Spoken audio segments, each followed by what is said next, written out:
Hello বন্ধুরা, হেলেঞ্চা শাক মোটামুটি সবাই একটু ঝোল খায়, একটু তরকারি করে খায়, কিন্তু আমি সেদ্ধ খাই। আমি আলু গোটা গোটা দিয়ে দিয়েছি, ছালটা ছাড়াইনি। আর হেলেঞ্চা শাক ওর মধ্যে দিয়ে প্রেশার কুকারে একটা সিটি মেরে দিয়েছি। আর আমি 4টে শুকনো লঙ্কা ভেজে রেখেছি, কারণ আমি এটাতে শুকনো লঙ্কা ভাজা দিয়ে বেশি ভালো লাগে। তো আলুটা ছাড়িয়ে নিয়েছি পরে, আগে করলে আলুটাই তেতো হয়ে যেত।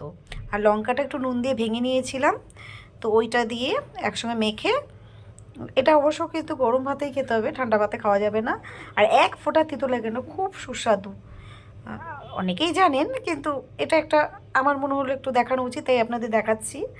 আর এদিকে আমাদের দিনের বেলা রান্না হয়েছে একটু কই মাছের ঝোল। তো কই মাছটা একটুখানি ধুয়ে নুন হলুদ মাখিয়ে রেখেছিলাম, তারপরে একটুখানি জিরে আর একটু কালো জিরে দিয়ে, একটু জিরে ফোড়ন দিয়ে, কাঁচা লঙ্কা দিয়ে, টমেটো পেস্ট করে ঝোলটা করা হয়েছে একদম পাতলা মতন করে। মাছটাকে আমরা একটু হালকা করে ভেজে নিয়েছি। তারপরে হচ্ছে গিয়ে মশলাটা একটু অল্প তেল দিয়ে একটু নেড়ে নিয়েছি, টমেটো দিয়েছি, ওই জন্য কালারটা খুব বেস্ট, মানে খুব সুন্দরই লাগছে। তারপরে জল দিয়ে যে একটু ফুটে গেছে, তারপরে মাছটাকে দিয়ে দিয়েছি, একটু উপর থেকে ধনেপাতা দিয়ে দেওয়া হয়েছে। তো এটাই একবেলাতেই শেষ হয়ে যাবে, মানুষ তো আমরা অনেকেই।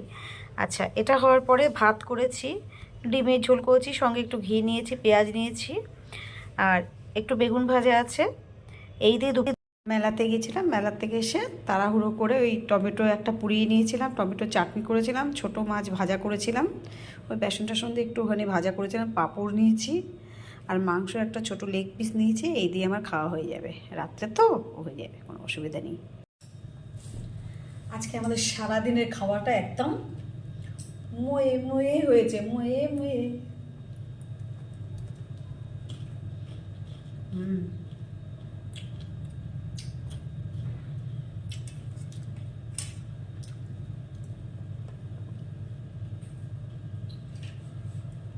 টমেটো পোড়া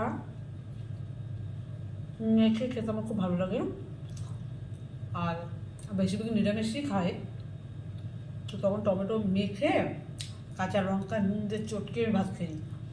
আমার মনে হচ্ছে টমেটো মাখা খাই আর তার মধ্যে ভাতও খাওয়া যায়। যদি শনিবার না থাকে তাহলে আমি একটু রসুনও দিয়ে দিই, খুব ভালো লাগে খেতে। সারাদিন ব্যস্ত থাকি তো, এদিকে যদি দৌড়াদৌড়ি করি কাজে, অনেক রাত্রে আসে, যা পারি তাই দিয়ে খেয়ে মানে শরীরটাকে টেনে নিয়ে আর কি। ঠিক আছে বন্ধুরা, আজকের মতো রাখছি।